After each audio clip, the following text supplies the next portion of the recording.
Okay, let's get into this. What if I told you there's this surprisingly simple habit, right? It takes just a few minutes, really, but it completely reshape your body, sharpen your mind, basically reboot your whole system. And no, it's not some fancy supplement or, a complicated fitness trend. It's actually something a lot of us just write off as, oh, that's just exercise. Oh, heard it. Yeah, running. But we're not just scratching the surface today. We're really going deep, looking into the genuinely surprising ways this basic human movement goes way beyond just burning a few calories. It's this powerful, accessible tool. It could be the kind of holistic body and mind reset you've been searching for, maybe without realizing it. So get ready. We might uncover some benefits that honestly could change how you think about just putting one foot in front of the other. It is fascinating, isn't it? How often we overlook the real power in movement that's just available to us, consistent movement. And this discussion, it's not just about listing what running does. We want to get into the why. Why are these changes so profound? Really connect those dots, between the physical effort and, well, a genuinely better quality of life. We'll look at those incredible shifts happening inside your body right from the cellular level, basically the moment you decide to run regularly. Right. So our mission today, we're boiling down the key insights from various sources, all talking about this transformative power of running. We want to give you, our listener, a kind of shortcut so you can be genuinely well-informed about this amazing habit. Think of this as your guide to understanding why even a short, consistent jog can feel like hitting the upgrade button on your whole human system. Okay, so here's where it gets really interesting, I think. A lot of us, we see running and we think athletes, right? Elite competitors, or, something that needs hours of grueling training every single day. But the research we looked at, it paints a totally different picture. This isn't just another workout routine. It's actually a remarkably simple habit. Doesn't need fancy equipment, no gym fees, and definitely doesn't require you to be like an Olympic athlete. Exactly. And that's a common trap, isn't it? Thinking that big changes need these huge, heroic efforts. Running really flips that idea. The beauty is just how easy it is to start. I mean, even just a few minutes a day, but done consistently, that can give you real, tangible results, visible ones. And that helps break that frustrating cycle of starting something, getting overwhelmed, and stopping. Our sources really point out that those early wins, burning some calories, maybe your clothes fitting a bit better, just feeling more alive, they're huge motivators. They signal to your brain, hey, this is actually working. You seriously don't need to aim for a marathon. The change starts with that first gentle step out the door. Okay, so the barrier to entry is super low. That's huge. Overcoming that initial inertia is often the hardest part, right? So let's dive into what that consistent, simple effort actually does. You mentioned the heart. Our sources called it giving your heart an upgrade. What does that actually translate to for you, for how your cardiovascular system works day to day? It's a great analogy, actually, because it's not just about making your heart pump harder. It's about making it pump smarter, more efficiently. See, regular running increases your heart stroke volume. That means with every single beat, your heart pushes out more blood. So it gets the job done more effectively, often leading to a lower resting heart rate. Why? Because it doesn't need to beat as often to circulate the same amount of oxygen. Think of it like upgrading your car's engine smoother, more powerful. And over time, this really helps lower blood pressure. It optimizes your cholesterol, boosting the good HDL, lowering the bad LDL. And I mean, the big one, it dramatically cuts your risk of major things like heart attacks and strokes. The data is pretty clear. Regular runners often have something like a 30-40% lower risk of premature death compared to people who don't run. Wow, 30-40%. That's not trivial. That's a massive impact. So it's not just feeling a bit fitter. It's literally about potentially a longer, healthier life. Like you said, that staircase that felt like a mountain, suddenly it's just stairs because your body's getting oxygen more efficiently. Okay, but let's switch gears slightly. For a lot of people starting out, maybe the main driver is weight management. How does running fit into that beyond just, the calories you burn while you're actually pounding the pavement? Right. And this is where running has a sort of hidden superpower beyond that immediate burn. Yes, a 30-minute jog definitely burns fat, helps with weight loss, that's clear. Yeah. But the often missed benefit is what happens after you stop running. It's called EPOC, excess post-exercise oxygen consumption. EPOC. Okay, the afterburn effect. It's exactly the afterburn. Your body keeps burning calories at a higher rate for hours, sometimes even up to 24 hours later as it recovers. It's like your metabolism stays shifted into a higher gear while you're just resting, repairing itself.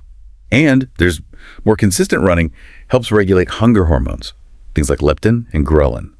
So you often find you have better appetite control, maybe fewer cravings for junk food. It's a whole system reset, not just a quick calorie burn.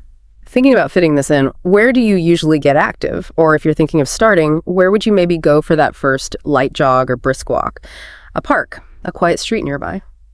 Interesting. So it's the ongoing metabolic boost and even hormone regulation. That's definitely a more complete picture than just calories in, calories out. Much more holistic. Okay, let's talk strength. People often think running legs, just legs, but our sources suggest it's more of a full body thing. What does that really mean for your muscles overall? And what about that common worry, is running actually bad for your joints, especially your knees? Ah, yes, the joint question. That's a really important one to address. Because the idea that running is just for legs, or worse, that it ruins your knees, it's a huge misconception. Sure, your quads, hamstrings, calves, they're working hard, no doubt, but running also seriously engages your core, your abs, your obliques. They're firing constantly to keep you stable. Your glutes get a fantastic workout muscles that often get weak from sitting too much. Even your arms and back play a role in posture and pushing you forward. So you end up with stronger, more toned muscles pretty much everywhere. This helps your posture, can reduce those annoying aches, especially lower back pain, and the joints, particularly knees. Well, recent research actually points the other way. Regular moderate running seems to strengthen knee cartilage and the muscles around the joint. Strengthen, really? Not wear them down. Exactly. It seems to improve how the joint handles load, maybe by boosting fluid circulation and keeping the cells healthy. It might actually reduce the risk of osteoarthritis for many people. And mixing things up, adding hills, maybe some short, faster bursts, longer, slower jogs, that challenges all these muscles in different ways, which is great for overall benefit. That is genuinely surprising, and probably great news for anyone who's avoided running because they were worried about their knees. Okay, so muscles getting stronger, more resilient, joints potentially healthier. What about our lungs, our breathing? What changes happen there? Oh, it's just as impressive. Running basically trains your lungs and your whole respiratory system to be way more efficient. It's not just about breathing in more air, although lung capacity can improve a bit. It's more about improving your VO max. VO max, that's like how well your body uses oxygen, right? Precisely. It's a key measure of aerobic fitness. Your lungs get better at pulling oxygen from the air and getting rid of carbon dioxide. And deeper down, running actually encourages the growth of tiny blood vessels, capillaries around your muscle fibers. Better oxygen delivery to the muscles, better removal of waste products. So that feeling, getting breathless climbing stairs, carrying groceries, that starts to fade. You just have more stamina, less fatigue in daily life because your body's using oxygen so much better. Even alternating, say, light jogging with brisk walking for just 20 minutes. That's a fantastic way to build this endurance without feeling totally wiped out. It really sounds like your entire physical operating system gets a major upgrade. Just everything works better. But the benefits don't stop with the physical, do they? Our sources kept bringing up this powerful mental side. Some even called running free therapy for your mind. That speaks volumes about the holistic aspect. Tell us more about how running actually impacts our mental state, our mood. Absolutely. And that runner's high. It's more than just folklore, but it's also a bit more complex than just endorphins. Yes, endorphins play a part, that initial mood lift. But our sources also highlight something called endocannabinoids. Endocannabinoids? Like cannabis? Sort of. They're chemicals your brain produces naturally that have similar effects, creating a sustained sense of calm, reducing pain, easing anxiety. It's not just a fleeting rush. And beyond those immediate good feelings, consistent running is a powerful stress buster. It helps lower cortisol, adrenaline, those main stress hormones. And maybe the most amazing part, running boosts something called BDNF, brain-derived neurotrophic factor. BDNF sounds technical. Think of it like miracle grow for your brain. Seriously. It encourages the growth of new brain cells, neurogenesis, especially in the hippocampus. A memory center. Exactly. Yeah. Crucial for memory, learning, and regulating emotions. So running literally helps build a better, more resilient brain. This translates to sharper thinking, better problem solving, and it can significantly ease symptoms of anxiety and even depression. It's like active meditation. Gives you space to think or just zone out. Wow. Literally building new brain cells. That's incredible. It paints running as this powerhouse for not just mood, but cognitive health too. Resilience. Okay, so you've got all this positive energy, mental clarity. What about winding down? Sleep is such a struggle for so many people. Can running actually lead to better sleep? Yes, and this is such a key benefit, but often overlooked. So many people deal with restless nights, right? Running can be a surprisingly effective natural fix. Regular aerobic exercise, like running, helps regulate your circadian rhythm, your body's internal clock. By using energy during the day, you send a clear signal, This is awake time, and that helps strengthen the signal for rest time when night comes. It also tends to increase your amount of slow wave sleep. That's the really deep restorative stage, vital for physical and mental recovery. So not just more sleep, but better quality sleep. Precisely. You wake up feeling more refreshed, more energized, sharper during the day. The main tip is just timing. Enjoy your run, but maybe avoid a really intense one right before bed. That immediate energy boost might keep you up for a bit. Thinking about everything we've covered, the heart upgrade, the brain benefits, the free therapy, better sleep, what specific thing stood out most to you? Or maybe what genuinely surprised you the most? So let's wrap this up. What does all this really mean for you listening right now? We've seen running is just so much more than burning calories, isn't it?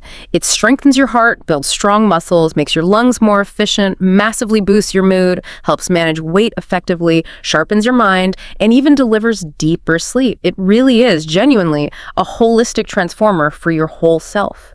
Yeah, it really does offer a fresh way to look at something so, well, accessible. And the powerful takeaway from all the research, none of it happens unless you take that first step. It sounds cliche, but it's true. You don't need to sign up for a 10K tomorrow. You just need to start. Maybe make a deal with yourself today. Just put on some shoes, go outside, run for 5 minutes, or even just walk briskly around the block.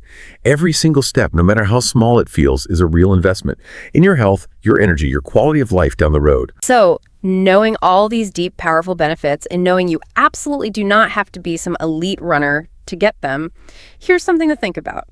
If the only things you really have to lose are maybe a few calories and perhaps some old beliefs about what you can do, and what you stand to gain is a healthier, stronger, sharper, happier version of you, what's your first step going to be?